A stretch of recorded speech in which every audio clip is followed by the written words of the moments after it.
মুসা আলাইহিস সালামের যুগে একবার বৃষ্টি বন্ধ হয়ে গেল। এখন মুসা নবীর কাছে সবাই এসে বললেন, আপনি তো আল্লাহর নবী, একটু আল্লাহর কাছে ফরিয়াদ করুন যাতে বৃষ্টি দেওয়া হয়। এবার মুসা নবী আল্লাহকে জানালেন, আল্লাহর দরবারে ফরিয়াদ করলেন।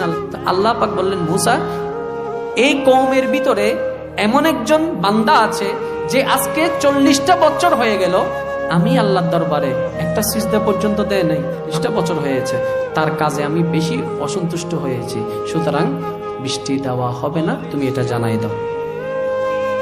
মুসা নবী আসলেন। একটু কল্পনা করবেন, দেখেন আল্লাহ কেমন দয়াবান। কোন নবীর উম্মত? মুসা নবীর উম্মত। আমরা তো আল্লাহর হাবিব নবীর উম্মত।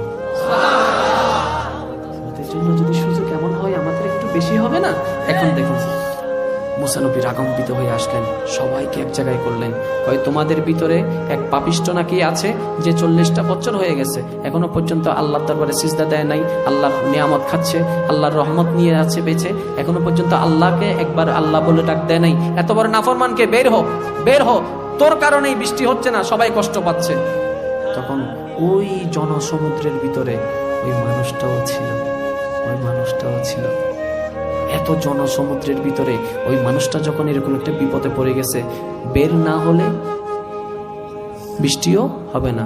নিজের বিবেকের কাছে নিজের লজ্জাবোধ, আমি একজনের কারণে সবাই কষ্ট পাচ্ছে, আমি একজনের কারণে এটাও মানতে পারছি না, কিন্তু আমি যদি এখন বের হয়ে যাই সবার সামনে তো আমি বাটপার, চোর, লাঞ্ছিত হয়ে যাব।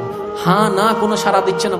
হঠাৎ করে দেখলো পরিষ্কার আকাশ, মেঘলা হয়ে গেল। কিছুক্ষণ পরে সেই মেঘ থেকে অঝোর দ্বারা বৃষ্টি নামতে লাগলো। এখন মুসা নবী নিউজ আনলেন কি বৃষ্টি দেওয়া হবে না ওইরকম একজন বান্দার কারণে।